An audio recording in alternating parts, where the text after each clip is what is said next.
Meeting Keir Starmer, the UK Premier. Yes, he's coming tonight. What do you think of him? Some of his colleagues in government are quite critical of you. Well, I'm going to see him in about an hour, so I have to be nice, right? But I actually think he's very nice. I think he ran a great race. He did very well. It's very early, but he's popular, and I'll be seeing him, and I'll send you regards. Who are you with? Who are you with? The United States of America and the UK have a special relationship that has existed for centuries. But things are about to change with the return of Donald Trump to the White House. 7th President of the United States. For centuries, the relationship between our two nations has been one of collaboration, cooperation, and enduring partnership. It is a uniquely close bond.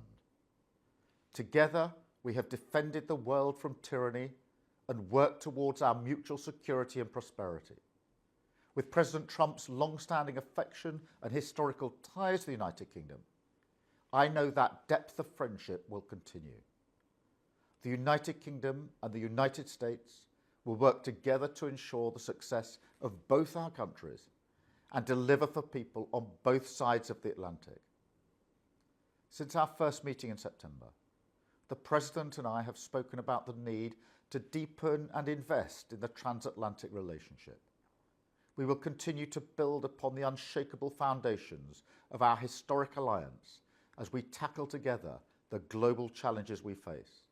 Of course, tariffs. He had a very productive call with President Trump. He's going after the EU in terms of tariffs. Do you worry that he'll go after the UK next, and how do you straddle that? Well, I had a very constructive call with President Trump over the weekend, very positive. And of course, there's a long history between our two countries. It's a special relationship. We've fought together in wars. We've worked so hard on security and intelligence together, and there's a huge amount of trade between our two countries. I think that's to our great advantage. I think that's something that we can build on, and so I was very pleased with the engagement that we've had with President Trump, and we'll build on that. Yeah, so do you think tariffs can be kept at bay? Donald Trump has once again made headlines, this time targeting UK Labour leader Keir Starmer in a public display that has raised eyebrows and sent shockwaves across the political landscape in the UK. What do you think of him? Some of his colleagues in government are quite critical of you. Well, I'm going to see him in about an hour, so I have. Trump's comments in the clip you just watched were anything but subtle. He exposed Starmer for fostering a strained relationship between the UK and the United States. Trump's remarks revealed a deeper strain in the long-standing partnerships between both countries.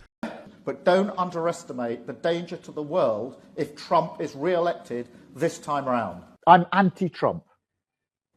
I would like to send my warmest congratulations to President Trump on his inauguration as the 47th President of the United States. Keir declared that he would not even invite Trump to dinner, labelling him a threat to global stability. His concerns focus on Trump's America First agenda and their disruptive impact on foreign ties.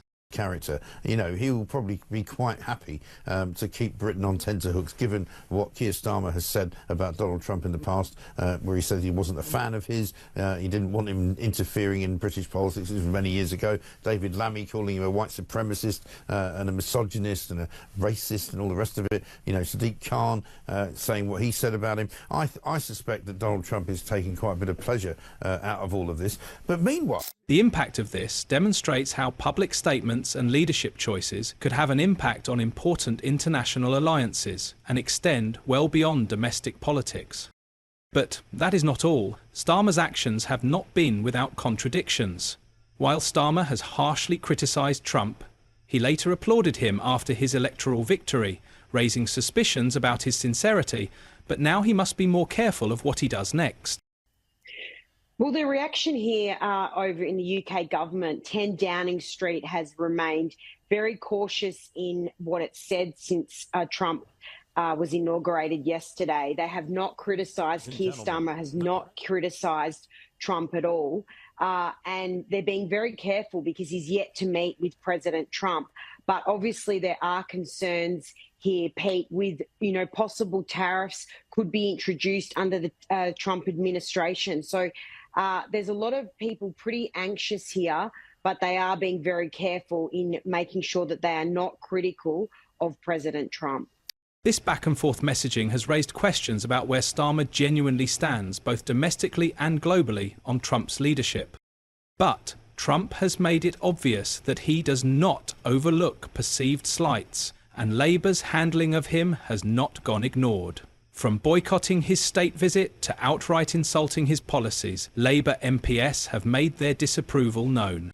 So, Trump has taken the resentment personally, interpreting it as a direct rejection of his leadership and ideas.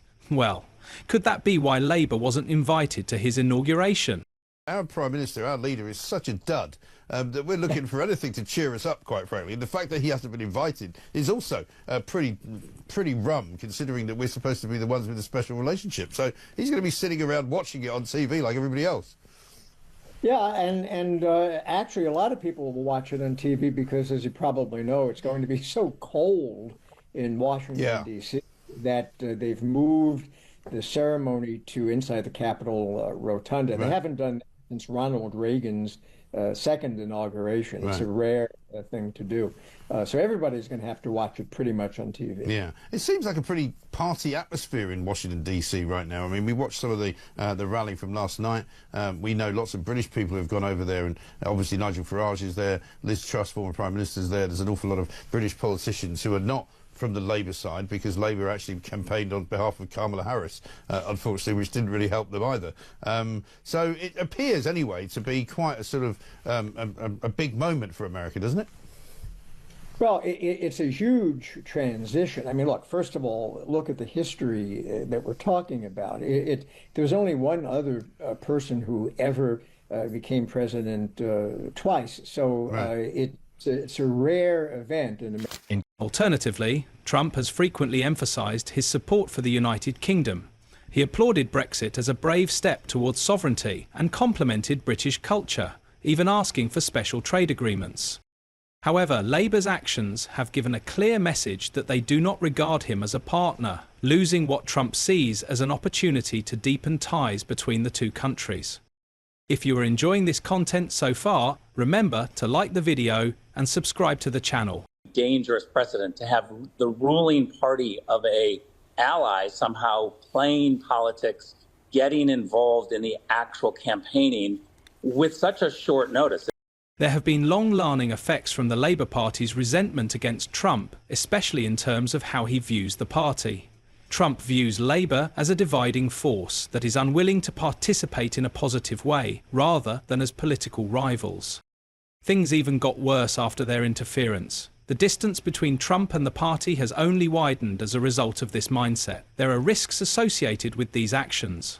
Just a few weeks ago, met actually previously on a number of occasions with his predecessor, and there's no issue with meeting, of course there isn't. Well, but for the Chancellor of the Exchequer? Well, that'll be a matter for her, but there's no in principle. I mean, I myself met the President of the NFU, and I think that... Well, is it an example that you will be encouraging the Chancellor to follow? Well, the Chancellor will manage her own diary, but I mean, I took the view... Well, I mean, we're laughing here, but, you know, we had one witness giving evidence to the Select Committee who, when talking about the impact on his farming business, broke down. Yep. So there are a lot of people who don't find this funny. How does it make you feel to hear that witnesses were breaking down before my Select Committee? Well, of course nobody's comfortable with that, but that is why I took the decision to have a meeting with the President of the NFU, to invite him in for a meeting with me. Future US-UK cooperation may be weakened by the tense relationship, particularly in the areas of trade and defence, at a time when solid alliances are more important than ever. Starmer's failure to address or resolve these disputes has put Labour in a vulnerable position and damaged its reputation internationally. Trump's leadership style is characterised by decisive action and a focus on outcomes. He has lost no time reintroducing radical initiatives such as tougher immigration controls, energy independence and comprehensive tax reform. His strategy is focused on revitalising the US economy, lowering taxes, securing the border and encouraging firms to develop within the country. In contrast, Starmer's leadership appears reactive and uncertain. Trump's actions convey strength and purpose, but Starmer fails to provide a clear alternative. This discrepancy is becoming more apparent in how both leaders are seen domestically and internationally. Labour's issues go beyond its relationship with Trump. The party remains divided, with MPs disagreeing on how to confront Trump's policies and rhetoric. I want to pay tribute to Jeremy Corbyn, who's a friend as well as a colleague. You wouldn't call Jeremy Corbyn a friend? No. We have to make the case for freedom of movement. We don't want open borders. Freedom of movement has gone and it's not coming back. Cutting off power, cutting off water, Sakir? Well, I think that Israel does have that right. I was not saying that Israel had the right to cut off water, food, fuel or medicine. Wounded by the media, the Sun in this city, a hurt for this city. And I certainly won't be giving any interviews to the Sun during the course of this campaign. Did you write an article for some newspaper the other day? Surely that's not going to gain you any support across the Northwest. Would you write for them again, Sakir? I would do, yeah. Can you guarantee that under your leadership, the 2019 Labour commitments to nationalise water, energy, rail, the Royal Mail, they'll all be in Labour's next election manifesto? I've made that commitment. Will you nationalise the big six energy companies, yes or no? No. No, you will not. By the Home Secretary was the wrong decision, and I think it was a rushed decision. In 2019, you said stripping her of her British citizenship was the wrong decision. She's lost her appeal to regain it. Should she be allowed to appeal again? Should she be allowed back here in order to face justice in the UK? I think the court decision yesterday is the right decision. The Labour Party in opposition needs to be the Labour Party in power, and a government doesn't go on picket lines. A government tries to resolve disputes. I'm really pleased to be here this morning supporting the staff at McDonald's who are on strike. Air quality, climate change is the issue of our time, and as the Extinction Rebellion protest showed us this week, the next generation are not going to forgive us if we don't take action. I think they're wrong. I think their action is... These internal disputes have made it difficult for Starmer to show a united front, even though he acknowledges speaking with Trump. Additionally, Labour policy contradictions have worsened the problem. Many members of Starmer's party are unsatisfied with his middle ground approach to energy measures and trade policy. This lack of coordination undermines his influence both domestically and internationally.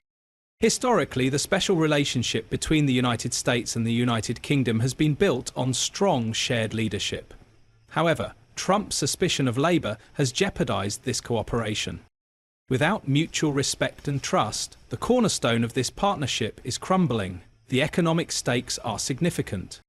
The potential loss of trade deals and defence relationships could have long-term ramifications for the United Kingdom.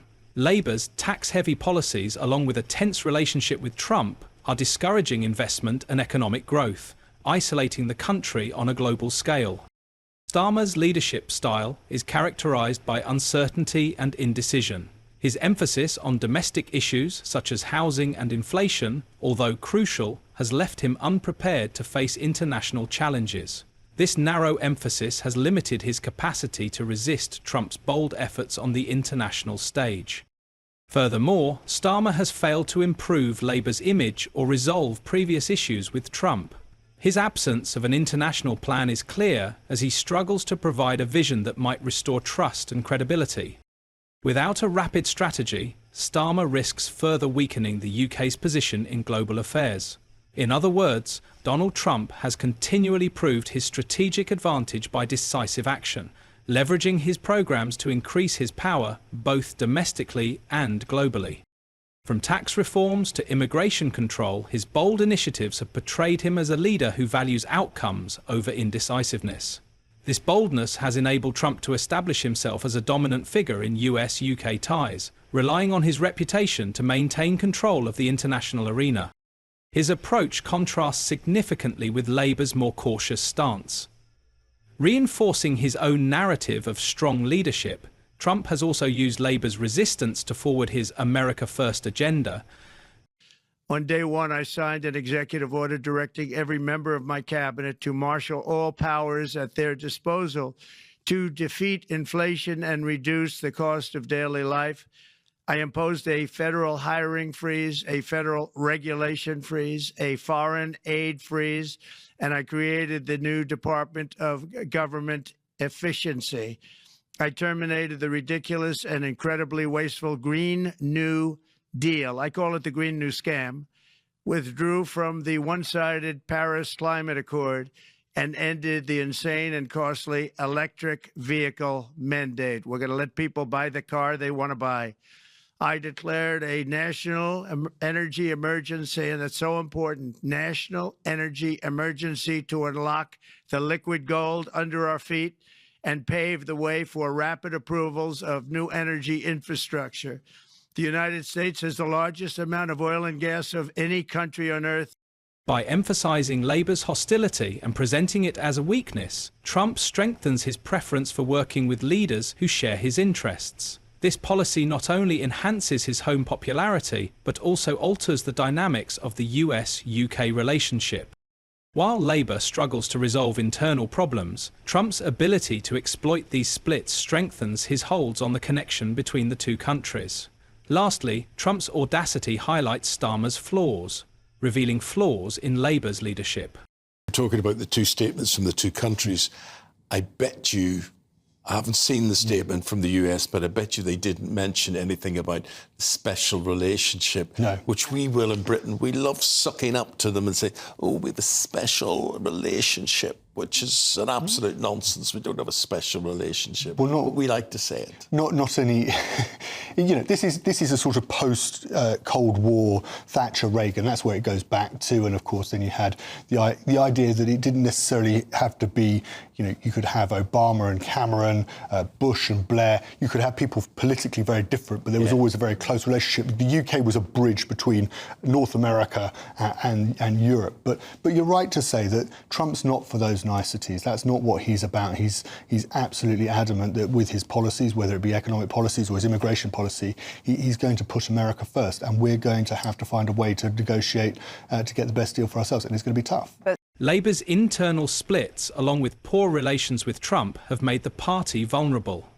Trump's powerful message shows Starmer's lack of direction, demonstrating Labour's inability to unite and deliver a compelling strategy. This threatens their worldwide influence.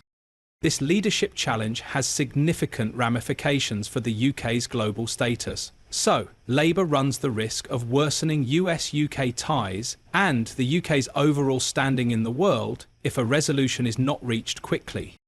The lesson from Trump's broadcast criticism is to change fast or risk falling behind in a world that is becoming more competitive and uncertain.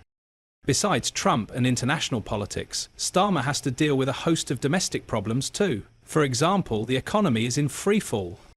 In recent months, inflation has risen to a level not seen in over a decade. The British pound is losing value against the US dollar, and you have a host of issues that come from the grooming gang scandal in Oldham.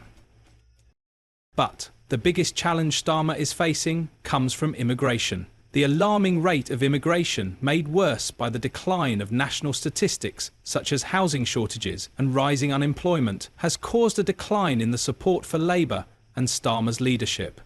When the scores on the doors make for pretty grim reading at Labour HQ, minus 37 approval rating, that takes some doing. That's worse than Rishi Sunak. It's worse than Gordon Brown. It's way worse than John Major. Tony Blair can only dream of such popularity, plus 57% 5 months in 1997. There's no narrative, you see. I think the problem is the lack of a narrative in this government. They are so keen to get rid of the Tories, stop them being in government. They haven't really got their own narrative. I agree with that, Chris, but also I think Starmer's more of a globalist than caring about Britain. And he wants to grandstand on the net stage about net zero targets and what we're doing in Britain, rather than actually tackling the real issues, like Chris said, about immigration, what it's doing to the farmers. We saw, 750,000 pensioners could freeze this winter, and I think he's avoiding it.